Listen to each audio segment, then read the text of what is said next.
शादी कब करेगा? क्यों नहीं कर लेता शादी? प्राण साहब अक्सर दिलीप कुमार से मजाक में कहते थे और दिलीप कुमार बस हंसकर रह जाते थे।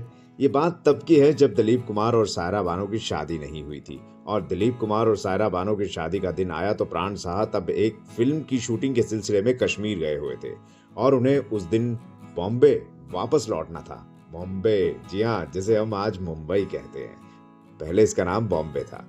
बॉम्बे लौटते ही वो दिलीप कुमार और सायरा की शादी में जाने वाले थे, मगर ठीक उसी दिन ही श्रीनगर में एक बर्फीला तूफान आ गया।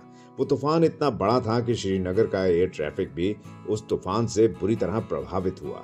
मगर कुछ देर बाद तूफान खत्म हो गया और हवाई जहाज के उड़ने लायक मौसम हो गया। जहाज 1 घंटे की देरी से टेक ऑफ करने को तैयार था, लेकिन अब तक अधिकतर मुसाफिर इतने घबरा चुके थे कि सबने जहाज में बैठने से इनकार कर दिया। पर प्राण साहब कहाँ रुकने वाले थे? प्राण साहब को तो बॉम्बे जाना था, हर हाल में जाना था। उनके दोस्त की शादी जो थी, जी हाँ, दोस्त की शादी हो और प्राण साहब ना जाएं, ऐसा कैसे हो सकता है? तो प्राण साहब जाकर जहाज में बैठ गए। उस दिन वो जहाज अकेले प्राण साहब को लेकर श्रीनगर से बॉम्बे आया था। है ना कमाल की बात? दिलीप कुमार के बारात निकलने से ठीक 1 घंटे पहले प्राण साहब उनके घर पहुंच गए थे। प्राण साहब को देखते ही दिलीप कुमार ने उन्हें गले से लगा लिया। अरे दोस्त जो आया है इतनी बरसात में, इतनी मुश्किल में, और जो वादा किया है वो निभाया है।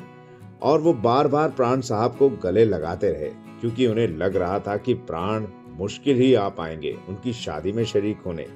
लेकिन दोस्ती की है तो निभानी तो पड़ेगी। दिलीप कुमार और सायरा बानो की शादी धूमधाम से हुई।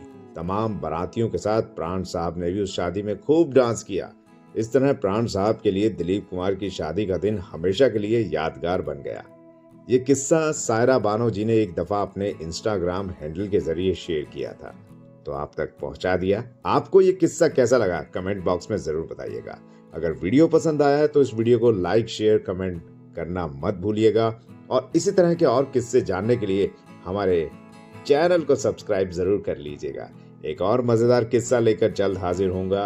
अब अपने दोस्त आरजे वीर दमन को दीजिए इजाजत। नमस्कार।